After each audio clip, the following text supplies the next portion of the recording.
That's Marco Rubio, the NRA's thirsty personal wallet. Marco Antonio Rubio was born to Cuban immigrants in Miami, Florida in 1971. Rubio's parents immigrated from Cuba to the US in 1956, but that didn't stop Rubio from brewing up his own, more politically inspired version of the story. As a rising force, Rubio claimed his parents were forced out of Cuba by Castro, but in reality, Castro didn't take over until 3 years after his parents had already immigrated. I wish I would have known the date. I would have gotten it right. I would have said they came before Castro. Either Rubio is real bad with dates, or he used a fake talking point to cheat respect with Florida's vast post-exile Cuban population. After somehow graduating high school with a 2.1 GPA, Rubio received a scholarship to play football at Tarkio University, a school in the middle of nowhere, Missouri.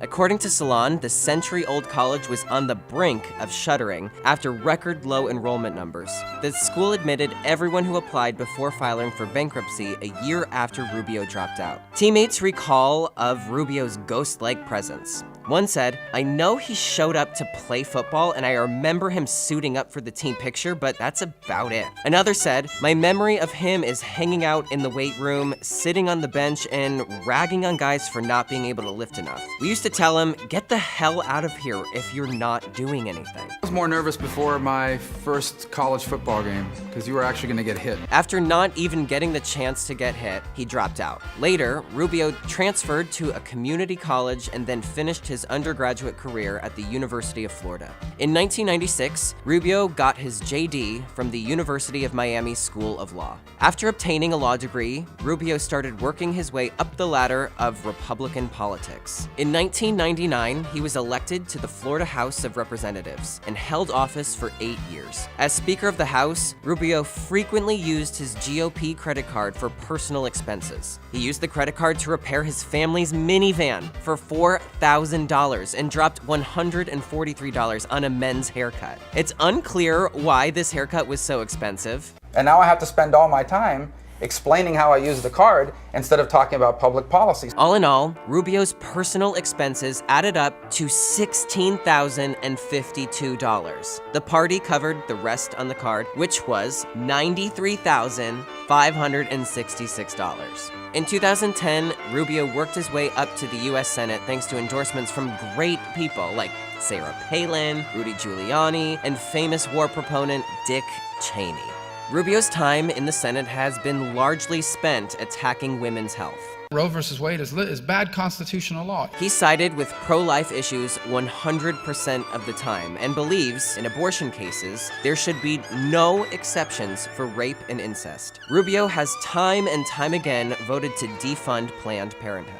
I'm going to vote to defund it. And I have problems with what Planned Parenthood does and ultimately what the aims of their organization is. Of course, Rubio wouldn't be in the position of power he's in if it weren't for the NRA, who has contributed over $3.3 million to him.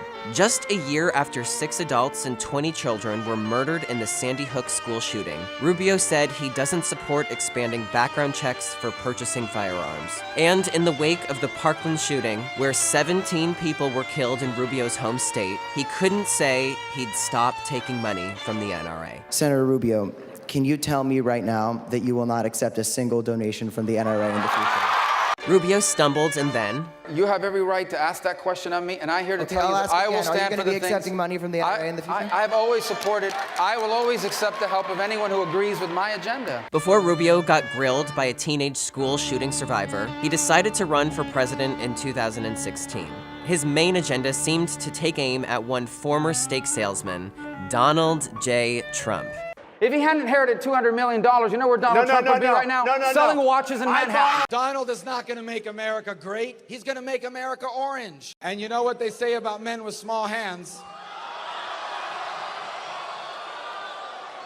You can't trust them. Guys, we have a con artist as the front runner in the Republican Party. Later, Rubio endorsed the con artist with small hands. And he referred to my hands. If they're small, something else must be small. I guarantee you there's no problem. I guarantee it. It appears Rubio was a never-Trumper when campaigning in the 2016 presidential race primaries, but now he's all about a guy he once called an erratic individual who can't be trusted with our nuclear codes.